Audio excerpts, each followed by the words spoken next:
What I love about what if is that it gets you into a new mindset, a better thought, without so much effort. You're not trying to force a belief, you're just playing around. You're bridging from where you are to where you want to be, not by criticizing yourself, but by offering yourself an invitation. So let's try it. Welcome to the Choose Better Thoughts podcast. I'm Amanda Doyle, certified life and leadership coach, here to help high achieving women use practical mindset tools to live your complex life with more ease. Each week, you'll learn how to lead with more confidence at work, stay regulated and present in parenting, and actually enjoy the life that you've worked so hard to build. So pop in your earbuds and let's do some coaching.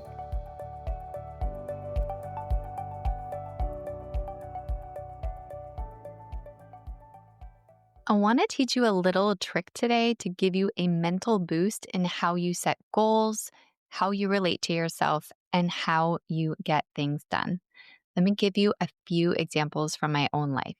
Instead of thinking I should work out more, I wrote on a sticky note, what if I were a woman who ran 3 miles every day at 4:30 p.m. no matter what? Instead of I should be more present with my kids, I wrote, what if I were a mom who gave golden retriever energy every time she saw her kids? And instead of I should start a podcast, I tried, what if I were a woman who published a podcast every Tuesday? Each of these questions did something powerful. They pulled me out of guilt and into a fun identity. They made a version of me that I wanted to become feel closer to me, not in a hustly, strivey way, but in a warm and playful and possible way. And this is what we're going to talk about today.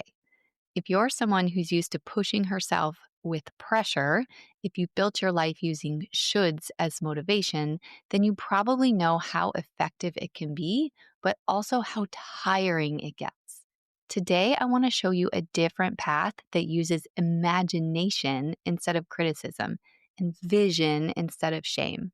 And I'll offer you a tiny bit of neuroscience to explain why this works so well. Specifically, we're going to talk about the difference between I should goals and what if identities, and how a single sentence spoken with curiosity instead of pressure can start to rewire your self concept in a way that lasts and is also so much more fun. This one's for the high achievers, the recovering perfectionists, and the women who are tired of using guilt as a growth strategy. Let's get started. So I just previewed the strategy we're talking about today, but I want to go a little deeper into these personal examples. So let's start with my work example. For months, actually years, I carried around this little thought, I should start a podcast. It sounded productive and ambitious, like something someone like me ought to be doing. But instead of moving me forward, it kept making me feel like I was late, like I was already failing for not having done it yet. And then one day I tried my own little trick. What if I were a woman who published a podcast every Tuesday? This sentence didn't ask me to launch anything. It didn't scold me for not having figured it out yet. It just opened a door. I started to imagine her Monday morning, mic on desk, speaking calmly and clearly to her people. And I kind of started to believe, wait, that actually could be me. Why couldn't that be me? I didn't rush to launch the next day, but I also didn't feel so behind anymore. I just started moving toward her, toward myself. Then there was a version of me I wanted to bring into motherhood. I used to tell myself all the time, I should be more present. I should enjoy this time more, especially at the end of the day when everyone was tired and cranky and melting down. I'd have this running commentary in my head about how I wasn't being as fun and loving a mom as I wanted to be. So here's the reframe of the goal. What if I were a mom who had golden retriever energy every time she saw her kids? This like full tail wag, pure joy, delighted to see you kind of energy. I got this idea from a reel, and the image made me laugh and it made me soften because it wasn't asking me to fix anything. It wasn't saying, be better. It was saying, could this be fun? Could this be easy? Could this be who you already are? And honestly, some days I am the golden retriever mom, and some days I am not. But that identity became something I could reach for without the shame. And finally, there's my relationship with my body and movement. I cannot tell you how many times I've told myself, I should work out more, I should be more consistent, because I have been an athlete all my life. But through my childbearing years and now being in the middle of a pretty huge life transition, it feels like health is another box that I am failing to check. But this week, almost as a joke, I wrote down, what if I were a 40-year-old woman who ran 3 miles every day at 4:30 p.m. no matter what? It was weirdly specific, but it lit up something in me.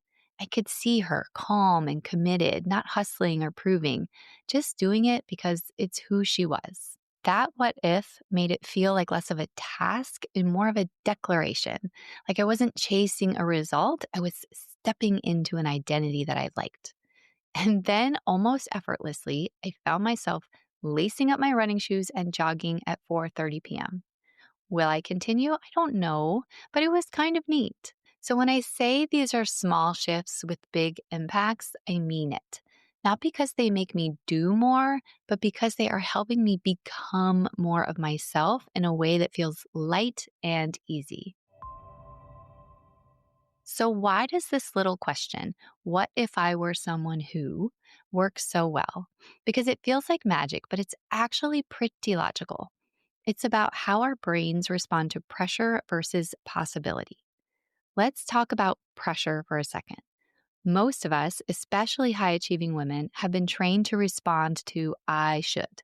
I should get up earlier. I should be more organized. I should finally figure this out. And to be clear, should gets results for us. Your inner taskmaster knows how to drive performance, but she usually does it with guilt, fear, and a constant background hum of you're not quite enough yet. It is effective, but it is also exhausting.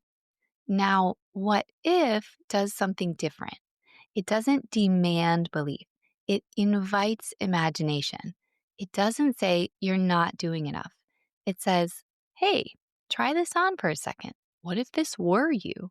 And that's where your brain starts to shift, not through pressure, but through possibility.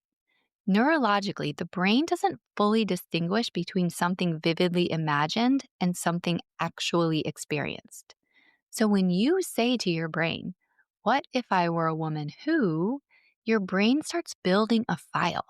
It starts tracking for evidence. It begins to see that identity as familiar, as safe, as maybe already true. And the actions that once felt hard start to feel like alignment, not effort, because you're not forcing yourself forward. You're reconnecting with a version of you who already exists. And your brain loves to be correct, so it feels good. And you know how I'm always saying over and over on this podcast that our thoughts create our feelings, which fuel our actions. So if you want to do something, do the mindset work first, and the actions will flow naturally. What I love about what if is that it gets you into a new mindset, a better thought, without so much effort. You're not trying to force a belief. You're just playing around. You're bridging from where you are to where you want to be, not by criticizing yourself, but by offering yourself an invitation. So let's try it. Maybe some of these will sound familiar. I should level up my style. How about, what if I were a woman who expresses herself through her clothing? And instead of, I should set better boundaries at work, how about, what if I were a person who simply leaves work early on Fridays?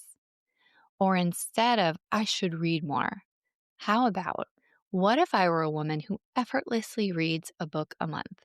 These are real goals, and the what if doesn't water them down. It just gives them shape, a little visual to fill in, to have fun with.